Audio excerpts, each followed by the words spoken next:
Welcome to lecture number 13 of general aptitude. और हम देख रहे थे सीटिंग अरेंजमेंट। लेक्चर 12 में हमने सीटिंग अरेंजमेंट देखा लीनियर टाइप का, उसमें भी दो, सिंगल रो एंड पैरेलल। यहाँ पे हम देखेंगे सीटिंग अरेंजमेंट सर्कुलर टाइप। इसका बेसिक्स जस्ट फर्स्ट लेक्चर के शुरू में मैं पहले ही बता चुका हूँ। सो अब मैं एक क्वेश्चन लिख देता हूँ जिसको हम यहाँ पे लेंगे, क्वेश्चन नंबर 1। सो हम इस क्वेश्चन से डील करने वाले हैं S T U V W x and Z. तो सबसे पहले नंबर ऑफ पीपल जो हमको जिनको सीटेड कराना है हमें वो देखना है। तो 1 2 3 4 5 6 7 8, तो 8 पीपल्स आर देयर जिनका सीटिंग अरेंजमेंट हमको देखना है। Are seated around a circular table. ठीक है, सर्कुलर टेबल की बात कर रहे हैं। टीज, फिर ये कंडीशंस दिए हैं यहाँ से लेके और यहाँ तक हमको कुछ बेसिक कंडीशन दी। हमसे पूछा है कि who is third to the left of V के लेफ्ट में तीसरा इंसान कौन है। बेसिकली अगर मैं कहूँ तो सर्कुलर अरेंजमेंट के क्वेश्चन थोड़े टफ भी होते हैं और थोड़े इजी भी होते हैं, क्योंकि हमको पता है कि यहाँ से शुरू होगा। लाइक हम बना देते हैं, आपको पता है फर्स्ट लेक्चर में बताया था कि आपको 8 अगर पीपल को सीट कराना है, सबको सेंटर की तरफ मुंह करके बैठाएंगे आप, और बचे हुए 4 पीपल इन दोनों के बीच में, ये और ये इनके बीच में आपको करना है, और वो सेंटर की तरफ ही देख रहा हो। ओके, तो ये 8 पीपल हमने बिठा दिए। दिस इज ओरिजिनल कॉन्फ़िगरेशन, ये ओरिजिनल कॉन्फ़िगरेशन है। और ये वाली हम जस्ट रफ के लिए अपना लेते हैं, रफ के लिए ले लेंगे जिससे सॉल्व करने में आसानी हो जाए। तो रफ वाले में हम करेंगे और उसको बार बार चेंजेस करेंगे। तो यहाँ इतनी कंडीशन बनी कि भाई 8 लोग हैं, S T U V W X Y and Z, उनको सर्कुलर टेबल पे बिठाया है। अब कंडीशंस दी है, T's neighbour are Y and V. T के जो नेबर हैं वो वाई एंड वी हैं। मान लो टी से ही शुरू कर लेते हैं हम। अब सर्कुलर टेबल में ये फायदा है कि इसका कोई एंड नहीं है, कोई स्टार्ट नहीं है। आप जो मान लो वो आपका स्टार्ट, वही आपका एंड। तो मैंने ये मान लिया कि टी से हम स्टार्ट करते हैं। अच्छा, जैसे ये है, यहाँ पे क्या होता है ना कि एक एंड एक स्टार्ट है, तो टी है, टी की कोई डेफिनेट पोजीशन होगी। मान लीजिए यहाँ पे है, इधर से सेकंड पोजीशन पे, तो आप उसको कहीं भी नहीं बना सकते, आपको उसको यहीं बनाना पड़ेगा। बट सर्कुलर में क्या है कि टी की ये पोजीशन है, मैंने टी कहीं भी बना दिया तो कोई फर्क नहीं पड़ता। मैंने मान लो यहाँ बना दिया, तो अब इसके रेस्पेक्ट में मैं इधर उधर देखूंगा, क्योंकि सर्कुलर में तो रिपीट होके आएगा। तो सर्कुलर में आप कहीं भी बना सकते हैं, उन 8 प्लेसेस में कहीं भी आप स्टार्ट कर सकते हैं, कोई दिक्कत की बात नहीं है। सो मैंने लिया T, T's neighbour are Y and V, T के नेबर है वाई और वी। या फिर मैं ये अदर केस भी लिख देता हूँ, नेबर मतलब इधर उधर किसी भी तरफ हो सकते हैं। ये पहला statement, Z is seated third to the left of T and second to the right of S। अब लेफ्ट ले लेते हैं इधर, राइट ले लेते हैं इधर। तो क्या कह रहा है, Z is seated third to the left of T, T के थर्ड में, मतलब पहला लेफ्ट, दूसरा लेफ्ट, तीसरा लेफ्ट, ये हमने Z बैठा दिया। And second to the right of S, और जो Z है वो S के सेकंड राइट में है। मीन्स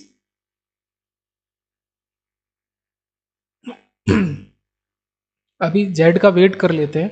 अच्छा, यहाँ पे इंपॉर्टेंट चीज़ क्या है कि आप फिक्स नहीं कर सकते कि क्या राइट है क्या लेफ्ट है। आपको ये जो एरो बने हैं इसीलिए एरो बनाए गए हैं कि आप अगर यहाँ बैठे हैं इधर को मुंह करते हुए, इधर को मुंह किए हुए, तो यहाँ पे जो इंसान बैठा है तो उसका राइट हैंड इधर होगा और उसका लेफ्ट इधर होगा। ओके, सो डिपेंड करता है, यहाँ पे जो इंसान बैठा है उसका राइट इधर होगा और उसका लेफ्ट इधर होगा। आप इधर से सामने देखिए तो आपका राइट हैंड किधर होगा, यहाँ पे कोई इंसान बैठा है तो उसका राइट हैंड इधर होगा, ये राइट हैंड है। ओके, तो ये राइट हैंड होगा। तो ये चीज़ है। अब आते हैं अपनी कंडीशन पे वापस। अब हमसे कहा जा रहा है कि Z is seated third to the left of T। तो T का लेफ्ट क्या है, ये, तो T का थर्ड लेफ्ट 1 2 3, तो Z को हमने यहाँ बैठा दिया। Okay, and second to the right of S। और अभी किसकी बात कर रहे हैं हम, Z की ही बात कर रहे हैं, क्योंकि एंड है। इसको सबसे फर्स्ट लेक्चर के सबसे शुरू में देखा था। And second to the right of S। अब ये Z की बात कर रहे हैं कि Z S के राइट में है, सेकेंड राइट में। अगर आप इसकी बात करें तो इसके लिए भी राइट ये होगा और लेफ्ट ये होगा इस पर्टिकुलर के लिए। अब इसका राइट ये है तो इसका सेकंड राइट कौन सा, ये है z, इसका सेकंड राइट। तो यहाँ पे हमारा s हो गया। ठीक है, अब क्या करेंगे हम, ये जो एक्स्ट्रा चीजें हैं इनको हटा देंगे। अब अगर हम t को यहाँ अज्यूम कर रहे हैं, अच्छा इसमें कभी मैं वो जो समझाना चाह रहा हूँ गलत नहीं हो सकता है। क्यों, आप शुरू जो जहाँ से शुरू कर रहे हैं उसको आप अज्यूम करने के लिए फ्री हैं, लेकिन उसके बाद तो फिर अकॉर्डिंग टू कंडीशंस ही आप करेंगे। आपने t को यहाँ अज्यूम कर लिया, अरे अब t 8 प्लेसेस है, कहीं भी हो सकता है t। अब मान लो असल में यहाँ था तो फिर t यहाँ होता तो उसके हिसाब से हम सॉल्व करते। हम कहीं भी अज्यूम कर सकते हैं, तो पहली चीज़ जो हम अज्यूम कर रहे हैं उसके लिए हम बिल्कुल फ्री हैं, कहीं भी अज्यूम कर सकते हैं, बाकी हम कंडीशंस के हिसाब से करेंगे। सो टी यहाँ था, रिपीट करता हूँ मैं क्या बोल रहा हूँ, रिपीट करता हूँ। टी यहाँ है, हमने अज्यूम किया। अब इन्होंने बोला कि T's neighbours are Y and V, T के जो नेबर है वो वाई और वी है, तो वाई और वी नेबर हुए। अब वो दो तरीके से हो सकते हैं, वी इधर हो चाहे वाई इधर हो, तो हमने दोनों कंडीशन लिख ली। फिर बोला गया Z is seated third to the left of T, T का लेफ्ट इधर है, ये टी का लेफ्ट है, तो इसमें थर्ड पोजीशन पे 1 2 3, तो जेड हमारा यहाँ पे है। ओके, तो z हमारा यहां पे है, z हमारा यहां पे है, और z is seated third to the left of t and second to the right of s। अगर s यहां पे है, s का राइट क्या है, ये है, और लेफ्ट क्या है, तो इसका सेकंड राइट क्या होगा, 1 और 2, तो यहां पे s होगा, तो बिल्कुल करेक्ट। तो हमें चार चीजों की पोजीशन फिक्स हुई। अब आगे देखते हैं आगे क्या कह रहा है। ये हो गया U's neighbours are S and Y, U के जो नेबर हैं वो एस और वाई है। तो यहां से हमको साफ दिख रहा है कि अगर हम यू को यहां पे बना देंगे तो उसके दो नेबर होंगे वाई और एस। ओके, क्योंकि हम u को यहां बनाएंगे तो उसके नेबर s और z होंगे, अगर u को यहां बनाएंगे तो v और z होंगे, तो ऐसा कभी नहीं हो सकता। तो इससे ये क्लियर हो गया कि ये जो कॉन्फ़िगरेशन अंदर वाली है y और v वाली, ये सही है, ये गलत है, इसकी जरूरत नहीं है। तो y यहाँ है, s यहाँ है, u उनका नेबर है, दोनों का नेबर है, मतलब दोनों का नेबर है। ये जो u है ये दोनों का नेबर है। U's neighbour are S and Y, U के नेबर हैं एस और वाई, तो इसका नेबर वाई भी है और एस भी है। अब लास्ट स्टेटमेंट देखते हैं, and T and W are not seated opposite to each other, और टी और जो डब्ल्यू हैं वो एक दूसरे के अपोजिट सीट नहीं कर रहे हैं। सो अब दो प्लेस हमारी खाली बची हैं, दो प्लेस कौन सी खाली बची हैं, मार्क कर देते हैं, ये और ये।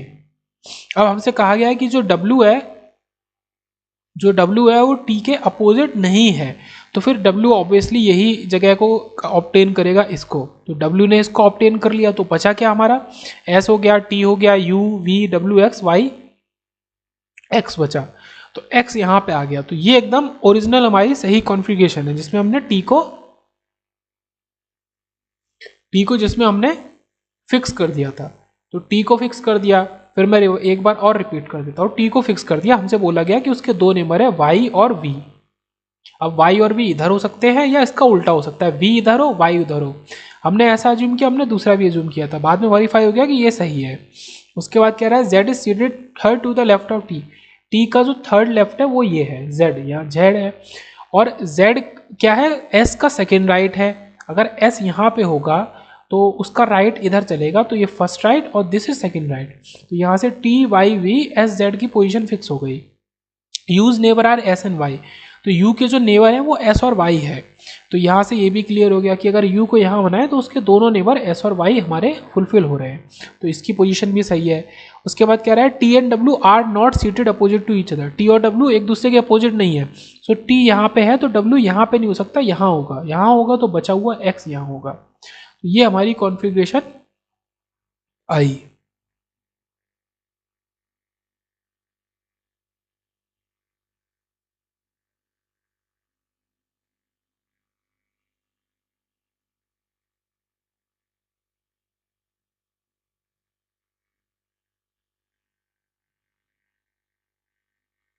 ये हमारी कॉन्फ़िगरेशन आई। अब हमसे पूछा गया है who is third to the left of V. अब वी के लेफ्ट में थर्ड साइड में कौन होगा, तो सबसे पहले आप क्या करो कि एरो बनाओ, क्योंकि आपको पता है वो सेंटर को देखते हुए बैठा है।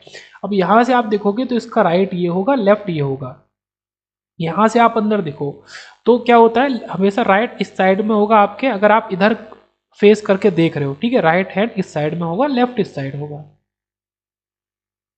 अब हमसे पूछा who is third to the left of V, तो इधर चलना है और वी से तीसरा इंसान बताना है, पहला, दूसरा, तीसरा।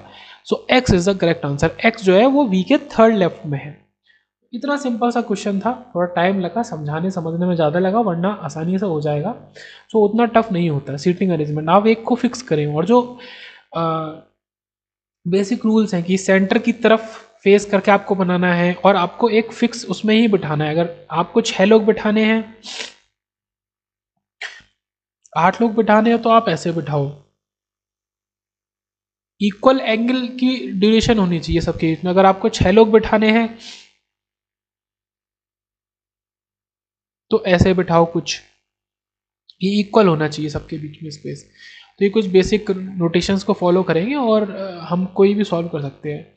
और बेसिकली सर्कुलर अरेंजमेंट में आपको इवन नंबर ऑफ पीपल दिया जाएगा, ऑड देगा अगर, तो उसके संग कुछ ऐसी कंडीशन भी देगा कि आप प्रॉपर तरीके से उनको बिठा सके।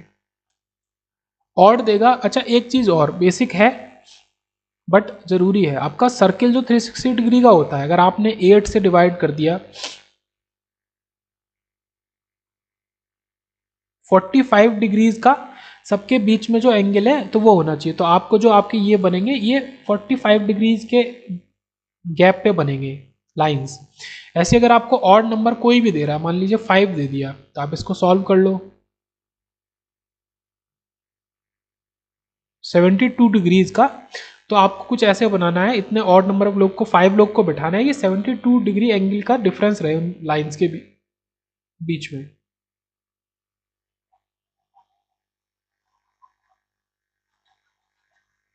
तो इस पर्टिकुलर क्वेश्चन का आंसर था एक्स। अगर आपने खुद से पहले पॉज करके सॉल्व किया है तो बहुत ही अच्छी बात, सही आंसर आया है तो ऑल बहुत ही अच्छी बात। ऐसी पॉज करके और खुद से सॉल्व करके देखेंगे तो बहुत अच्छा रहेगा। लेट अस सी क्वेश्चन नंबर 2। और अब हम देखेंगे स्क्वायर अरेंजमेंट के ऊपर क्वेश्चन। ओके, स्क्वायर अरेंजमेंट जो कि लगभग सर्कुलर ही है बट शेप थोड़ा सा बदल जाता है, उसके रूल्स थोड़े अलग हो जाते हैं। स्क्वायर में आप ऑड नंबर आपको बिठाना दिक्कत पड़ेगा, ये चीज़ तो है, सर्कुलर में तो हो सकता है। सो क्वेश्चन में लिख देता हूँ, उसके बाद मिलते हैं। सो बेसिकली क्वेश्चन है स्क्वायर अरेंजमेंट का, जैसा कि बताया था। Rahul, Murali, Srinivas and Arul are seated around a square table. 4 लोग हैं जिनको basically R, M, S and A में मैंने बांट दिया है, उस हिसाब से मैंने ये शॉर्ट में ऑप्शंस लिख दिए हैं। सो उनको हमने एक स्क्वायर टेबल पे बिठाया है।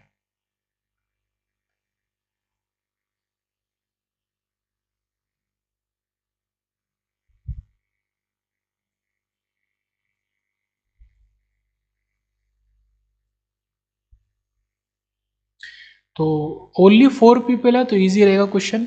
और कुछ कंडीशन दी है सिंपल सी। Rahul is sitting to the left of मुरली।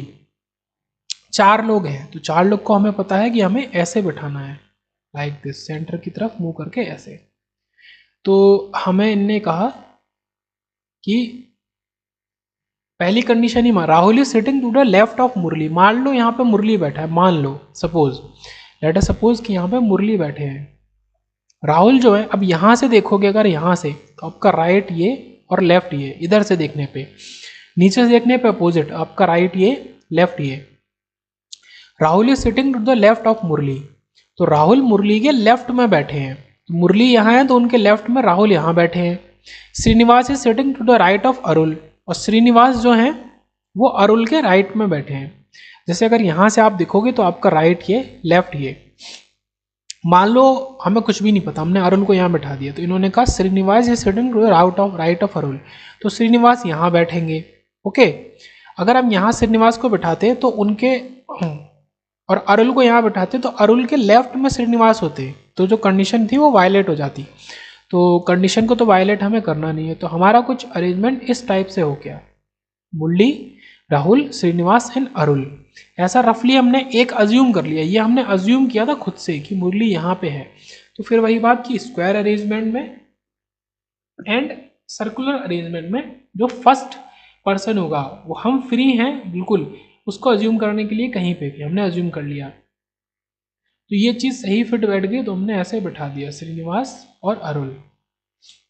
आप इसको ऐसे ऐसे घुमा के ऐसे भी कर सकते हो, लाइक सेकंड सेट में आप क्या कर सकते हो, मुरली को आप यहाँ कर दो, लेकिन फिर आप एक एक रोटेट कर दो, ठीक है। राहुल को आपने यहाँ रोटेट कर दिया, श्रीनिवास को यहाँ कर दिया, अरुल को यहाँ कर दिया।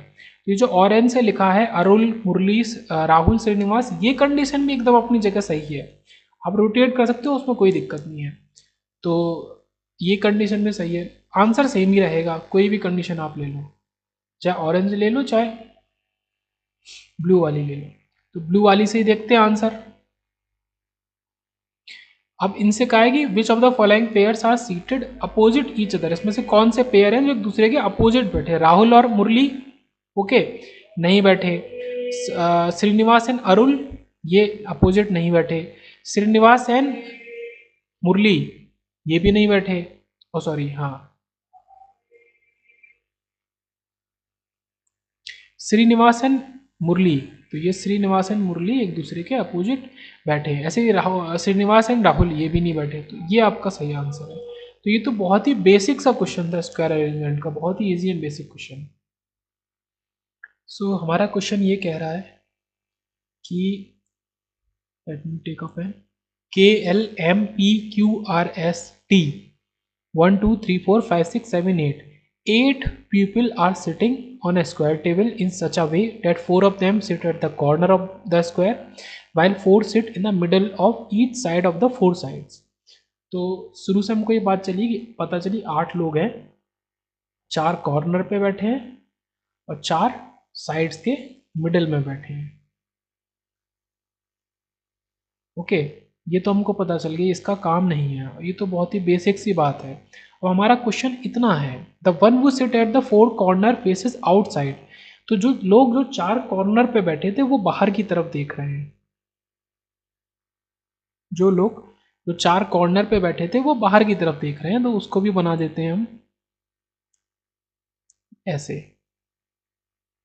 तो उनका राइट और लेफ्ट इस हिसाब से होगा। तो ये कंडीशन ये हुई, जो कॉर्नर पे बैठे हैं वो बाहर को फेस कर रहे हैं, जो कॉर्नर पे बैठे हैं वो बाहर को देख रहे हैं, सेंटर है कहीं पे भी, ये कहीं पे सेंटर है।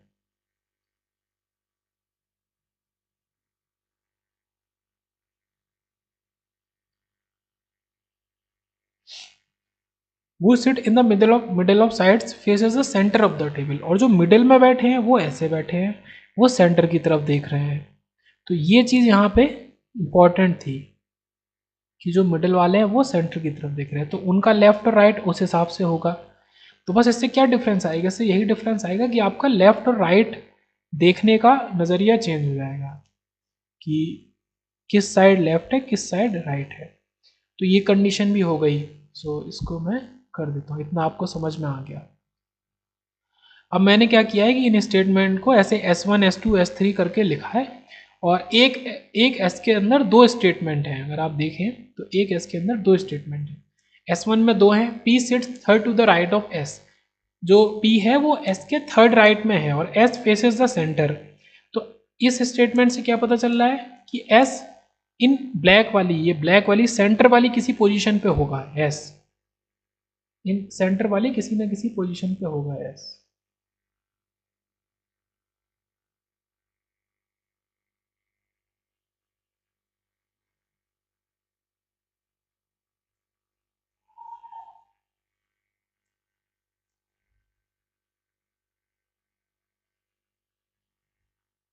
और ऐसे ये 8 टोटल 8 स्टेटमेंट हमको दिए हैं, तो यहाँ पे ये ज़रूरी है देखना, टोटल 8 स्टेटमेंट्स, उनकी मदद से हमें अपना एग्जैक्ट फिगर बनाना है कि कौन कहाँ पे बैठा है, और फिर हमको एक सिंपल सा आंसर देना है, who sits exactly between Q and R, who sits exactly between Q and R। तो ये ऑप्शन है। तो हम शुरू करते हैं। सबसे पहले ऐसा देखेंगे कि हमको 2 स्टेटमेंट निकल के आ रहे हैं यहाँ से कि T फेसेस सेंटर, जो T है वो सेंटर को फेस कर रहा है, और S फेसेस सेंटर, ओके। और इसी तरीके से हमको एक स्टेटमेंट ये दिया है कि m does not sit in the middle of sides, मतलब इसका सीधा सा इंटरप्रिटेशन है कि s कॉर्नर पे बैठा है।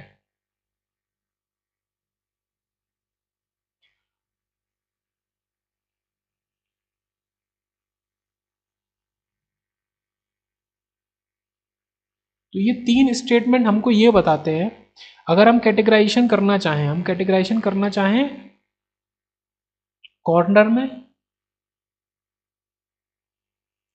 एंड मिडिल में, तो यहां से हमें ये निकल के आया कि हमारा S और T जो कि सेंटर को फेस कर रहा है वो मिडिल में है, एंड M जो है वो हमारा कॉर्नर पे है। हमको अभी तक ये पता चला इनसे। अब क्या हम क्या करते हैं, किसी एक को फिक्स करते हैं तभी हमारा काम हो सकता है। लाइक S को फिक्स कर लेते हैं, P sits third to the right of S, तो S को फिक्स कर लेते हैं। अब हम अपनी मर्जी से फिक्स करेंगे, बट हमें पूरी फ्रीडम है पहला इंसान फिक्स करने की। ओके, ये मैं हमेशा कहता हूँ, तो पहला इंसान फिक्स करने की पूरी फ्रीडम है हमें। हमने S को फिक्स कर लिया, S हमें पता है कि वो मिडिल वाले सेट में है, तो S यहाँ पे है, मान लिया हमने। ओके, अब ये सही है, S यहाँ पे होगा। अब इसके अकॉर्डिंग हम बाकी लोग को बिठाएंगे, तो ये अजम्पशन गलत नहीं हो सकता कभी, क्योंकि ये फर्स्ट अजम्पशन है। S को हमने यहाँ पे बिठा लिया, हमको पता है S, तो ये जो तीन स्पेसेस बचे T, इनमें से कहीं ना कहीं ही बैठेगा, क्योंकि T सेंटर को फेस कर रहा है। अब हम देखते हैं, इसका राइट ये होगा, लेफ्ट ये होगा। P sits third to the right of S, जो P है वो तीसरे पे बैठा है, तो 1 2 3, तो यहाँ पे हमारा P बैठा है, यहाँ पे हमारा P बैठा है। तो हमने ये भी यूज कर लिया, जो यूज होता जाएगा उसको मैं करता जाऊंगा हाईलाइट। ये यूज कर लिया, P जो है वो इसके थर्ड पे बैठा है। उसके बाद क्या है, Q sits third to the left of M, अभी हमें M कुछ नहीं पता, और only 1 person sits between Q and R, कुछ भी नहीं पता।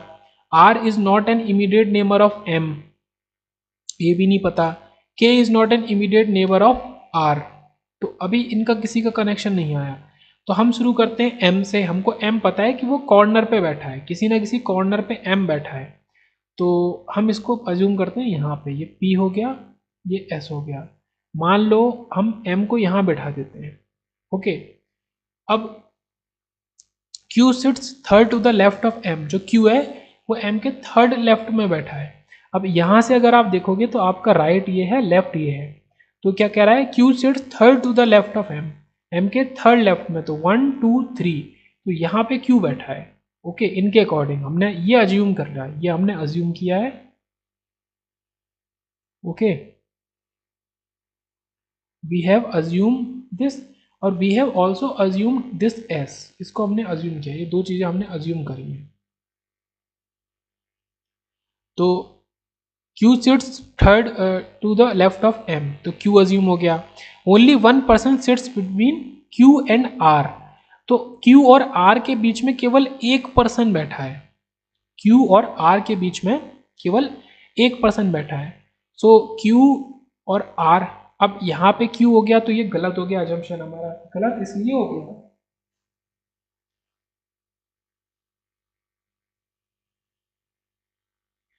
गलत इसलिए हो गया क्योंकि Q अगर यहाँ बनाएंगे और R यहाँ पे बन ही नहीं सकता है, क्योंकि Q और R के बीच में किसी ना किसी को बिठाना है, तो ये अजम्पशन हमारा गलत हो गया। इसीलिए मैंने इसको रफ वाले फिगर पे बनाया था, ये अजम्पशन हमारा गलत हो गया। अब हम क्या करेंगे, फिर से अज्यूम करेंगे। हम M को यहाँ अज्यूम नहीं कर सकते, so let us assume M here, इसको M को अज्यूम यहाँ किया।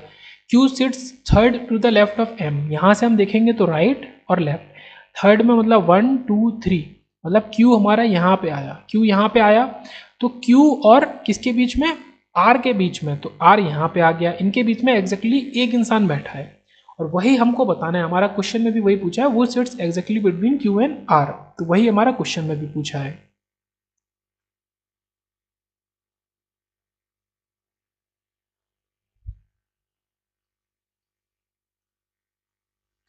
तो इतना हमें पता चला, ये हमने अज्यूम किया है, इसको मैं मार्क कर देता हूँ, ये हमने अज्यूम किया है, ये M हमने, बस हमें इतना पता था कि M किसी ना किसी कॉर्नर में है, हमें पता है S किसी ना किसी सेंटर में है, तो हमने अज्यूम किया, तो ये दो चीज़ें अज्यूम करी, बाकी इनके अकॉर्डिंग लिखी हैं। तो अब हमने ये दोनों स्टेटमेंट भी यूज़ कर लिए, Q sits third to the left of M, only 1 person sits between Q and R, इसका ये मतलब है कि R क्योंकि जस्ट एक प्लेस छोड़ के दूसरे प्लेस पे है, तो आर यहाँ पे होगा। R is not an immediate neighbour of M, तो जो आर है is not an immediate neighbour of M, तो वो एम का इमीडिएट नेबर नहीं है। अब ये कंडीशन भी वायलेट हो गई, जब आर एम का इमीडिएट नेबर नहीं है, सो ये गलत हो गया, ना यहाँ पे ये हो सकता है ना यहाँ पे ये हो सकता है। अब ए ओनली वन कंडीशन बची जहाँ पे हम किसको बिठा सकते हैं, एम को बिठा सकते हैं, ये कॉर्नर। तो फिर से शुरू करते हैं अपनी गाड़ी। Q sits third to the left of M, हमने यहाँ बिठाया था, तो इसका लेफ्ट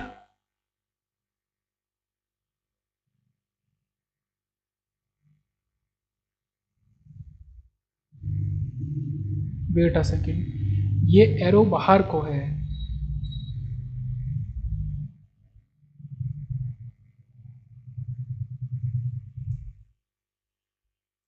हमने m को यहाँ बिठाया।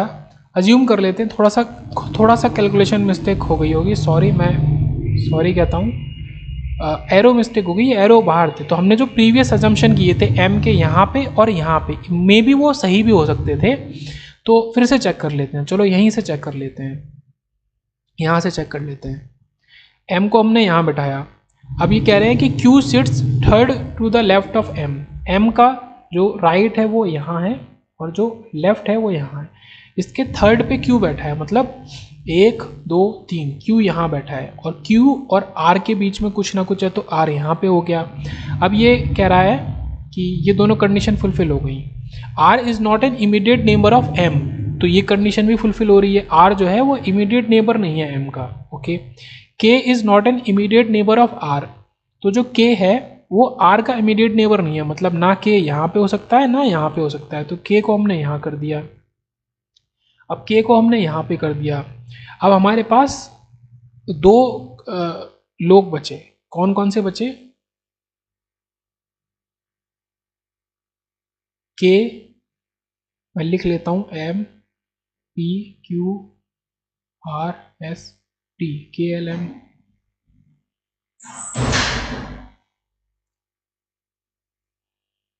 K M S Q R P L and T।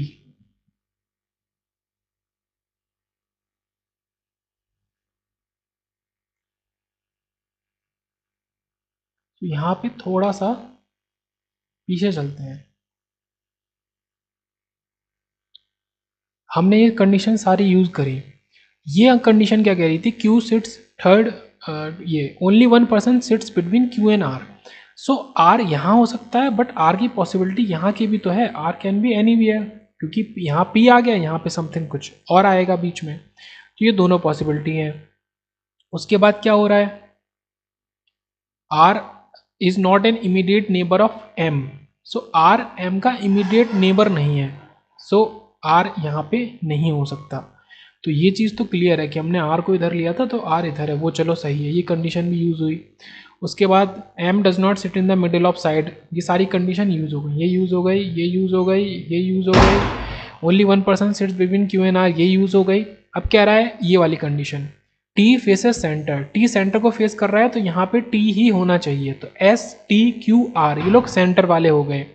अब लास्ट कंडीशन है K is not an immediate neighbour of R, तो K जो है वो इमीडिएट नेबर नहीं है R का, सो यहाँ पे थोड़ा सा प्रॉब्लम आ रही है। तो जो हमारे अजम्पशन थे वो थोड़े से गलत है, R M का नेबर नहीं है और K R का नेबर नहीं है, तो थोड़े से अजम्पशन गलत है, तो इसको दोबारा से करना पड़ेगा। तो थोड़ा सा क्वेश्चन लेंदी है, इस वजह से उतना इजी नहीं पढ़ पा रहा है।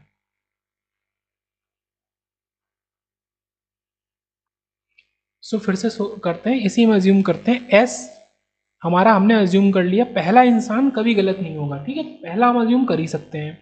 तो S फेसेस अ सेंटर, और S को हम किसी भी सेंटर पे अज्यूम कर सकते हैं, हमने अज्यूम किया यहाँ, इसका राइट इधर और लेफ्ट इधर। P sits third to the right of S, मतलब पहला दूसरा तीसरा, P यहाँ पे हो गया कॉर्नर पे, तो यहाँ तक तो सही है। तो ये हमने दो यूज कर लिए statement.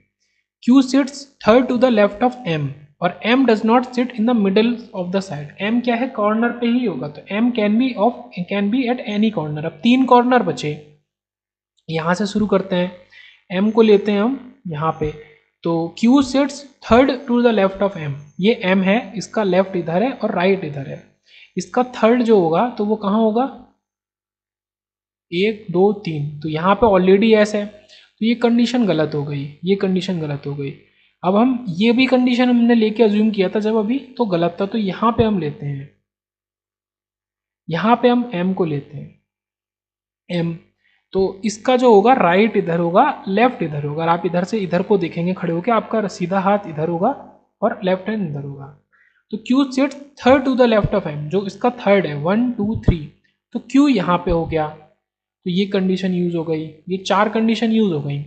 Only 1 person sits between Q and R, Q और R के बीच में केवल एक पर्सन हो सकता है, सो R हमारा यहाँ पे भी हो सकता है और R हमारा अभी यहाँ पे भी हो सकता है, अभी क्लियर नहीं है, तो ये कंडीशन यूज करी।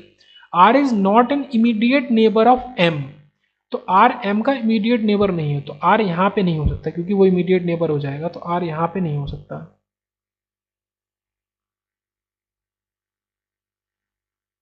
सो R हमारा मैंडेटरी यहाँ पे होगा, R यहाँ पे होगा, तो ये कंडीशन यूज हुई। ठीक है, एक एक कंडीशन यूज होती है, इस बार बहुत आसानी से सॉल्व हो जा रहा है। T फेसेस द सेंटर, अब सेंटर में 3 फिल हो गए, एक बचा, तो T को सेंटर पे बिठाना है, तो मैंडेटरी है आपको T को यहीं पे बिठाना पड़ेगा, ये भी फुलफिल हो गई। K is not an immediate neighbour of R, जो K है वो एकदम इमीडिएट नेबर R का नहीं है, तो K के लिए ओनली ये प्लेस बची है K, और हमारा एक बचा केवल, वो बचा, देख लेते हैं हम, KLM PQRST, T हो गया, S हो गया, R हो गया, Q हो गया, T हो गया, M हो गया, L बचा है। सो हमारा जो लास्ट कैंडिडेट है L, उसको हमको मैंडेटरी यहाँ पे बिठाना पड़ेगा, उसकी इंफॉर्मेशन नहीं है। ये हमारा एकदम करेक्ट कॉन्फ़िगरेशन आ गया, ओके, करेक्ट कॉन्फ़िगरेशन आ गया। अब हमसे पूछा था who sits exactly between Q and R, Q और R के बीच में एग्जैक्टली कौन बैठा है, तो हमारा option B, P is the correct answer, P is the correct answer.